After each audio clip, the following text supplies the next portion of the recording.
2ஆம் அதிகாரம் 18-21 புலம்பல் வேணுங்க. ஏன்னா அது ரொம்ப நல்லது. அவருடைய இரக்கங்களுக்கு முடிவில்லைங்கிற வசனம் புலம்பல்ல தான் இருக்கு.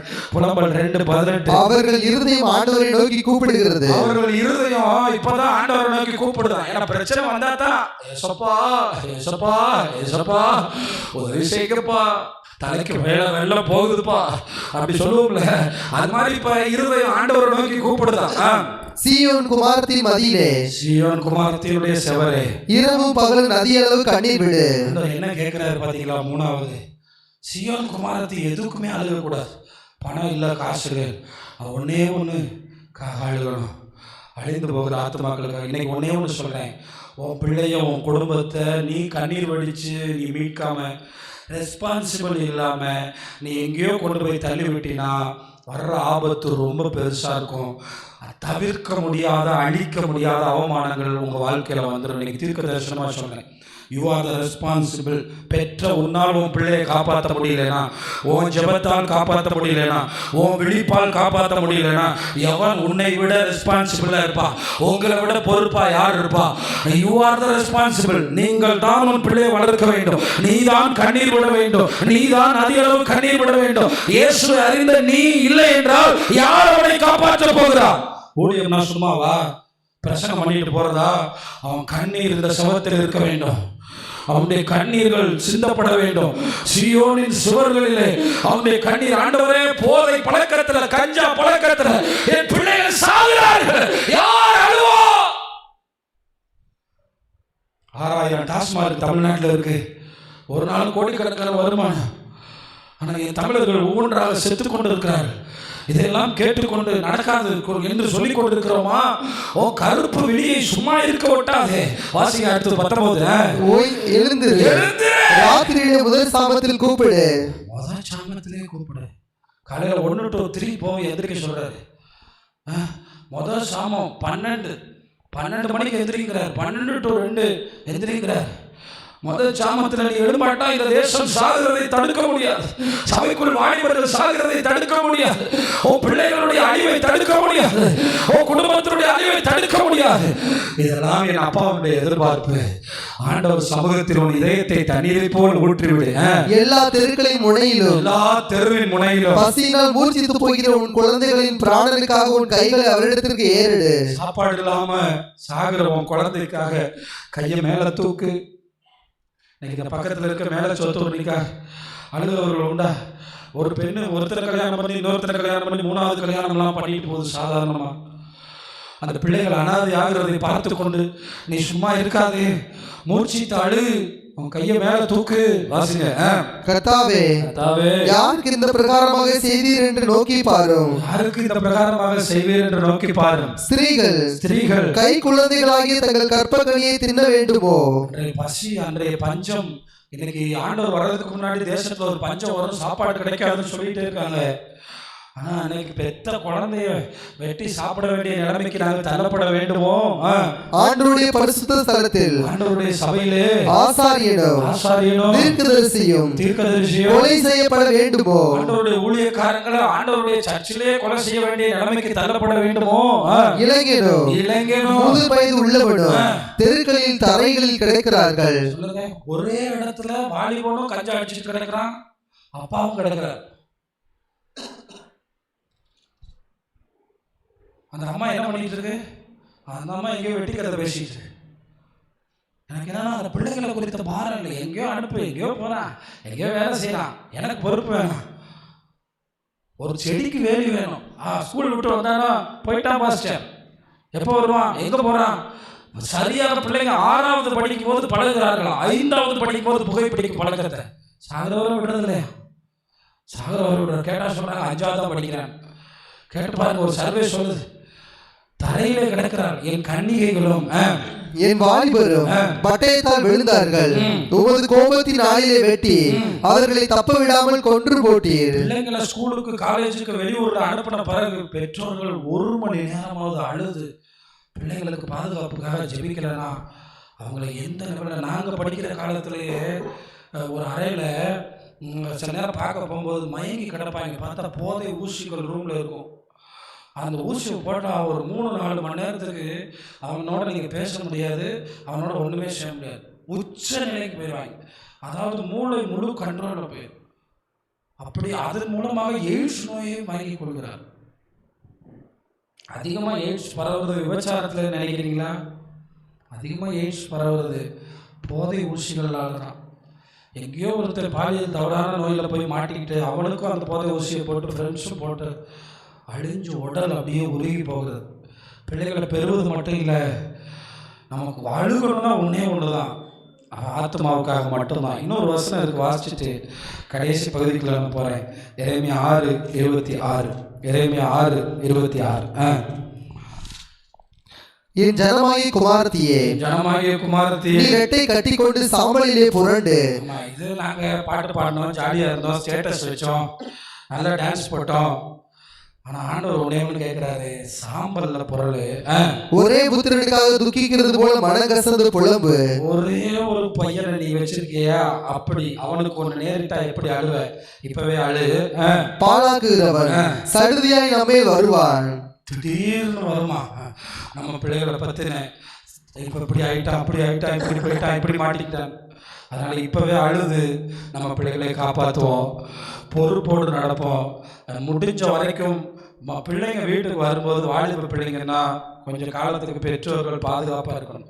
பெற்றோர்கள் அவங்க எங்கே பேசுகிறாங்க, யார்கிட்ட பேசுகிறாங்க எல்லாம் கவனிப்பாக இருக்கணும். அவங்களுடைய உணர்வுகள் எப்படி இருக்குது, அவங்களோட எப்படி நடக்கணும். எல்லாத்த விட அவர் மட்டும்தான் நம்ம பிள்ளைகளை காப்பாரு. நதி அளவு கண்ணீர். நீ அழுகிறதுனா நகைக்காக அழுகாத, பணத்துக்காக அழுகாத, இடத்துக்காக அழுகாத.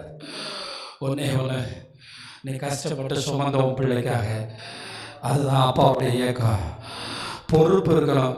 தாவீதுகிட்ட ஆடு கொடுத்தாலும் பொறுப்பாக இருப்பான், தேசத்தை கொடுத்தாலும் பொறுப்பாக இருப்பான். நான் என் பிள்ளைக்காக உத்தரவாதம் பண்ணாமல் ஒருத்தர் உத்தரவாதம் பண்ண முடியாது. நான் பாதுகாக்கிற மாதிரி ஒருத்தர் பாதுகாக்க முடியாது, நான் அழுகிற மாதிரி ஒருத்தரும் அழுக முடியாது. இது எனக்கு தேவை. நான் அழுகணும், நான் கதறணும், நான் கண்ணீர் வடிக்கணும். 4வது கடைசியாக மீகா 4:13 வாசிச்சு முடிக்கலாம். இது ரொம்ப பெரிய பகுதி, நான் அதை மட்டும் சொல்லி கடந்து போறேன். சீயோன் குமாரத்தியே, சீயோன் குமாரத்தியே, எழுந்து போரடி. ஆமா, இன்னைக்கு கவனிங்க, நெல்லெல்லாம் அறுத்து கொண்டு வந்து தூக்கி போடப்பட்டிருக்கு. இன்னைக்கு போர் அடிக்க வேண்டிய வேலை மட்டும்தான் இருக்கு. போர் அடிச்சா தான் செடியிலேருந்து நெல் மூட்டைக்கு ஏறும். போர் அடிக்கலைன்னா, ஆமாம், அந்த அறுக்கப்பட்டிருக்கிற அந்த நெற்களை போர் அடித்து மூட்டைகளில் ஏற்றி களஞ்சியத்தில் கொண்டு போனால் தான் தேசம் நல்லா இருக்கும். இன்னைக்கு நிறைய பேர் விதைச்சேன் பாஸ்டர், தண்ணி ஊத்துறேன் பாஸ்டர், எல்லாம் பண்ணிட்டேன் பாஸ்டர், ஆனால் யார் போர் அடிப்பது? இது ஒரு மாடை நினைத்து கர்த்தர் சொல்றார். போர் அடிப்பது என்றால் மாடு அப்படியே சுத்தி சுத்தி வரும், பார்த்துருக்கீங்களா? அந்த காலத்துல போர் அடிக்கிற மெத்தடு. அப்ப நீ எழும்பி போர் அடிச்சு அந்த நெல்லை பிரிச்சுடு. இந்த தேசத்துல அழிஞ்சு போகிற மக்கள்ல என்ன தெரிஞ்சவங்க கோடி பேர் இருக்காங்க. அவங்கள தேடி போய் நீ கொண்டு வா, நீ போரடி. உன் கொம்புகளை இரும்பாய் மாற்றுவேன். உன் கொம்பை எப்படி மாற்றுவேன்? மாட்டு கொம்பை பார்த்துருக்கீங்களா? ஆனால் ஆண்டவர் சொல்கிறாரு, உனக்கு நான் கொம்பு பெலனா. என்ன கொம்பு தரப்போறானா? காண்டாமிருகத்தின் கொம்பு. சங்கீதத்தில் கூட இருந்துச்சுல, உனக்கு நான் பெலன் தருவேன், நீ தைரியமாக போ, நீ நிறுத்திடாத, நீ எனக்கான காரியத்தை நிறுத்திடாத, நீ எழும்பி கடை நிலைக்கு வந்துட்ட, உனக்கான ஆசீர்வாதம் பக்கத்தில் வந்துருச்சு, உனக்கான நன்மை பக்கத்தில் வந்துருச்சு, நிறுத்தாத. இன்னைக்கு நிறைய கிறிஸ்தவங்க 10 அடியில் தண்ணி இருக்குன்னா 9 அடியில் தோண்டிட்டு நிறுத்திட்டியாப்பா, விதைச்ச அழுத தொடர்ந்து போட்டு எந்த காரியத்தை தொடங்கக்கூடாது, தொடங்கிட்டா முடிக்காம விடக்கூடாது. எடுத்த காரியத்தில் உண்மையா உண்மையா எதிரியான சாத்தானை முறியடிப்பேன். விட்டக்கூடாது. படிச்சுட்டோமா, இறங்கணும், போரடிக்கணும். எதுக்கு சர்டிபிகேட் வாங்கி வீண் பள்ளி நிற்கிறதுக்கா படிக்கிறோம்? போரடி. ஒரு விவசாயிட்ட கேட்டீங்கன்னா, ஆமாம், அந்த அறுக்கிற நேரத்தில் தண்ணி வந்துருச்சுன்னு வச்சுக்கோங்களேன், அழுவான். இது போரடிக்கிற நேரம், இது கடைசி. அந்த நெல்லை கொண்டு போய் மூட்டையில் சேர்த்து காசு வாங்குறவரை விடமாட்டான். ஒரு ஆத்துமா, நான் இன்னைக்கு வர்றேன், என் குடும்பத்தில் அடுத்தடுத்து ரட்சிக்கப்படணும், நிறுத்த மாட்டேன், நான் போரடிப்பேன். நீ பலவீனம் நினைக்காத, உன் கொம்பை இரும்பா மாத்துறாரு, அடுத்து என்ன சொல்றாரு பாருங்க, உன் குழம்புகளை வெண்கலமும் ஆக்குவேன். குழம்புனா தெரியுமா?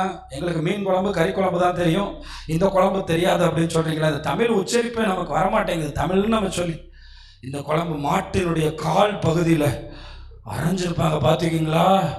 அதுதான், அது நல்லா தெம்பாக இருக்கணும். 2 தான் முக்கியம் மாட்டுக்கு, காலும் கொம்பும். இதான் அதுக்கு பாதுகாப்பு. அது நல்லா நடக்கணும்னா அந்த காலில் இருக்க கொம்பு எப்படி இருக்கணுமா? ஆமாம், வெண்கலம் மாதிரி இருக்கணும். தட்டு பாருங்க, போய் உங்கள் வீட்டில் மாடு இருந்தால் காலை டச் பண்ணி பாருங்கள். அப்படி நம்ம ஆளுங்க ஸ்லேடு மாதிரி ஒன்று அரைஞ்சு வைப்பாங்க காலில். ஆனால் ஆண்டவர் சொல்கிறார், உனக்கு அறைய வேண்டியதில்லை, நானே உனக்கு உன் குழம்பை வெண்கலமாக்குவேன், உன் தலையில் இருக்க கொம்பை. அப்படின்னா நான் உன்னை பலப்படுத்துகிறேன். உன்னை சுற்றி பிசாசு நீ ஆண்டவரோடு நெருங்க விடாதபடி, தேவ திட்டத்தை நிறைவேற்ற முடியாதபடி அவன் என்ன செஞ்சாலும் அவன் ஜெயிக்க மாட்டான். கர்த்தர் உன் சத்துருக்களை முறியடிப்பார். கைகளை தட்டி கர்த்தரை மகிமைப்படுத்துங்கள். அல்லேலூயா. ஆமா, நீங்க நின்றா போதும், மீதியை கர்த்தர் பார்த்துக்கிறார். அல்லேலூயா. ஆமாம், அந்த கிரிக்கெட் வீராங்கனை ஜெமீமா அதுதானே சொன்னாங்க. எனக்கு ஒரு வசனத்தை கர்த்தர் ஞாபகப்படுத்தினார். ஜெயிக்கவே முடியாத ஒரு மேட்ச்சில் நீ நின்றா போதும், கர்த்தர் உனக்காக யுத்தம் பண்ணுவார். நீ ஸ்பாட்டில் நெல்லு. கடைசி வர தேவன் உங்களுக்கு கொடுத்த காரியத்தை விட்டுறாதீங்க, ஊழியத்தை விட்டுறாதீங்க, நம்பிக்கையை விட்டுறாதீங்க, முடியாதுன்னு சொல்லாதீங்க. உன்னுடைய கொம்புகளை, இரும்பு உன்னுடைய குழம்புகளை கர்த்தர் அவமானமா விட்டுற மாட்டேன், என் வாழ்க்கை முடிஞ்சிருச்சுன்னு சொல்லாத. அவர்கள் தேடி சேர்த்ததை கர்த்தர் உனக்கு தருவார். கைகளை தட்டி கர்த்தரை மகிமைப்படுத்துங்கள். அல்லேலூயா, அல்லேலூயா. நிறைய நேரத்தில் உலகம் நம்மளை பார்த்து சொல்லுது, யாருக்கோ போக வேண்டியது உனக்கு வந்துருச்சு, உங்ககிட்ட ஆண்டவர் பிடுங்கி கொடுத்துட்டாரு.